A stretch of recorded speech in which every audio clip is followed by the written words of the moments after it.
Now, domestic workers are feeling the impact of our struggling economy. According to the latest report by SweepSouth, an online domestic worker booking platform, at least 15,000 jobs have been lost in the sector this year.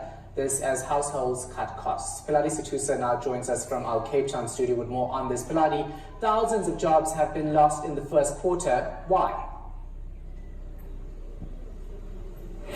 So Shahan, unfortunately it comes down to the fact that people are cutting out what they deem as luxuries in their lives or things that they don't absolutely need in their lives. So they are cutting back by retrenching domestic workers by large numbers, as you've just mentioned. So we've seen in the first quarter those 15,000 jobs lost in an industry that only employs about 1 million people as domestic workers. So it is quite a big blow, and those people who have suffered these losses are going to have to find alternative means of work quite quickly. So domestic workers themselves are under immense pressure, financial pressure specifically. What is the new data showing when it comes to this survey? So it was very interesting, the survey results, Shahan. So they surveyed about 1,300 domestic workers across the country. So people who are on the SweepSouth app and people who aren't, people who work at guest houses, people who work at big office blocks, so quite a representative sample. And what these ladies are all saying is that even though a lot of them are making a minimum wage of just under 2,700 Rand, it's not a living wage. So they are still struggling just to get by.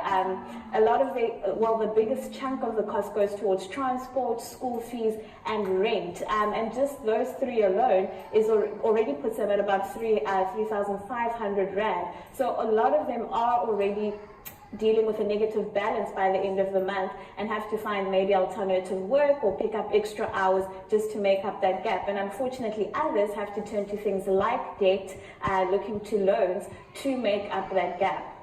Yeah, now many of them are managing to make the minimum wage prescribed by law, but it really doesn't seem to be a living wage, doesn't it?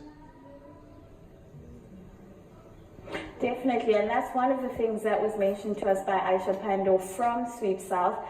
She was mentioning that while the minimum wage is something that employers must aim for, it's the base level thing, it shouldn't be a target. It should be something that sets a guideline, but you should be aiming to pay whoever works for you a little bit more. And if you can't afford to pay them a little bit more, maybe do less days in their weekly schedule or less hours, so that they can pick up a bit of work elsewhere to make up the money they so desperately need.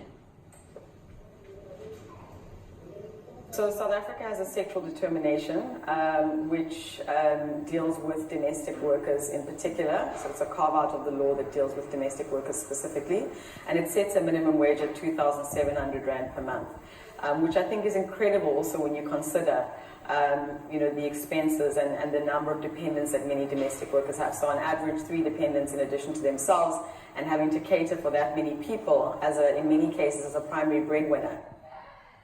And lastly, there seems to be very little future security. Tell us more about that.